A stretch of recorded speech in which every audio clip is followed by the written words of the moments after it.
தந்தை மகன் தூய ஆவின் பெயராலே ஆமேன். மத்தேயு எழுதின சிறந்த வாசகம் அதிகாரம் 6 இறைவசனங்கள் 24 முதல் 34 முடிய. அக்காலத்தில் இயேசு தம் சீடருக்கு கூறியது: எவரும் இரு தலைவர்களுக்கு பணிவிடை செய்ய முடியாது. ஏனெனில் ஒருவரை வெறுத்து மற்றவரிடம் அவர் அன்பு கொள்வார், அல்லது ஒருவரை சார்ந்து கொண்டு மற்றவரை புறக்கணிப்பார். நீங்கள் கடவுளுக்கும் செல்வத்துக்கும் பணிவிடை செய்ய முடியாது. ஆகவே நான் உங்களுக்கு சொல்கிறேன், உயிர் வாழ எதை உண்பது, எதை குடிப்பது என்றோ, உடலுக்கு எதை உடுத்துவது என்றோ நீங்கள் கவலை கொள்ளாதீர்கள். உணவை விட உயிரும் உடையை விட உடலும் உயர்ந்தவை அல்லவா?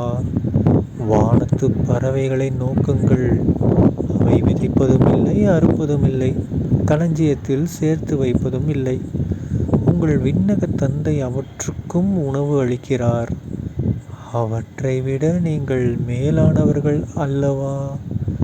கவலைப்படுவதால் உங்களில் எவர் தமது உயரத்தோடு ஒரு முழம் கூட்ட முடியும்? உடைக்காக நீங்கள் ஏன் கவலைப்படுகிறீர்கள்?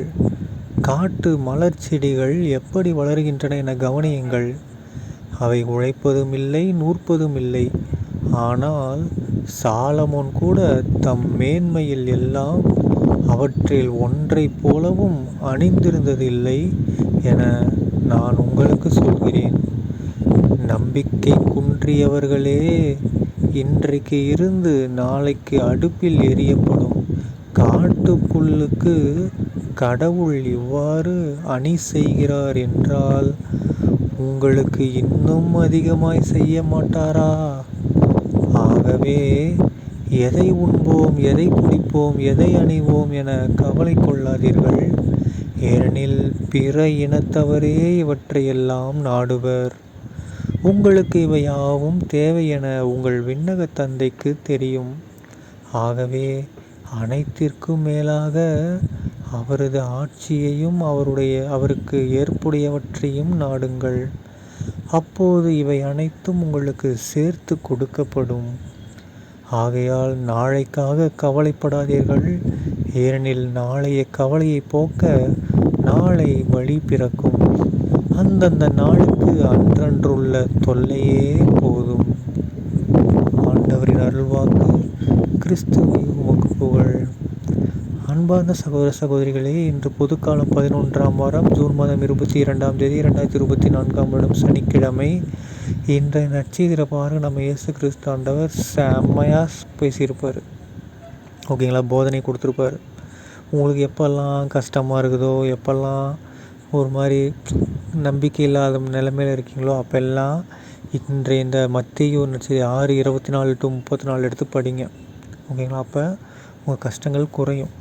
அண்டு கஷ்டங்கள் குறையிறது மட்டும் இல்லை, எதனால் கஷ்டம் வருங்கிறது, எதனால் நம்ம இப்போ கஷ்டப்படுறோம் அப்படிங்கிற விஷயத்தையும் இந்த நற்செய்தியிலே சொல்லியிருக்காங்க. என்னது? ஒன்று தான். என்னது? பணம், செல்வத்துக்காக நம்ம படுற கஷ்டத்துக்கு எல்லாத்துலேயும் பாருங்களேன், உள்ளார பூந்து பார்த்தோம்னா கடைசியில் அது எல்லாத்தையுமே செல்வம், காசுக்கான பிரச்சனையாக தான் இருக்கும். குடும்பத்தில் பிரச்சனைனாலும் கண்டிப்பாக காசு இல்லாதனால தான் அந்த பிரச்சனை வந்துடும். ஸோ சமுதாயத்துக்குள்ள பிரச்சனைனாலும் அதே தான், வேலை செய்கிற பிரச்சனைனாலும் அதே தான். ஸோ எந்த பிரச்சனைனாலும் கடைசியில் என்ன தான்? காசு தான் பிரச்சனை. ஸோ யாருமே கடவுளுக்கும் செல்வத்துக்கும் ஒரே நேரத்தில் பணிவிடை செய்ய முடியாதுன்னு சொல்லிட்டாரு. அது மட்டும் இல்லாமல் நீங்கள்லாம் ஃபீல் பண்ணாதீங்க, சரி கடவுளுக்கு மட்டும் நான் பணி செஞ்சேன் அப்படின்னா அப்போ நான் என்ன சாப்பிடுவேன், எதை குடிப்பேன், என்ன ட்ரெஸ்ஸு போடுவேன்னு ஃபீல் பண்ணாதீங்க. ஏன்னா கடவுள் உங்களுக்கு எல்லாமே கொடுப்பாருன்னு சொல்லிட்டாங்க. ஓகேங்களா, ஏன்னா வானத்து பறவைகளை பாருங்கள், காட்டு செடிகளை பாருங்கள். ஸோ அதுங்கெல்லாம் எப்படி அழகாக வளருதுங்க இல்லையா? அதுக்கெல்லாம் யார் போய் தண்ணி கொடுத்துட்டு சாப்பாடு கொடுத்துருக்காங்களா? இல்லை. அந்த மாதிரி ஆனால் நாம் அவை எல்லாத்தையும் விட உயர்ந்தவர்கள். ஸோ கடவுள் நமக்கு கண்டிப்பாக எல்லா நலங்களும் நமக்கு கிடைக்கிற மாதிரி பண்ணுவார். ஓகேங்களா, ஸோ நாளையை பற்றி கவலைப்படாதீங்க. நான் சொல்ல, இயேசு கிறிஸ்து சொன்னார், கடவுள்னு சொல்லியிருக்காங்க. ஓகேங்களா, தந்தை மகன் தூய ஆவியின் பெயராலே ஆமேன். இயேசுக்கே புகழ், இயேசுக்கே நன்றி, மரியே வாழ்க, இயேசுவின் ரத்தம் ஜெயம்.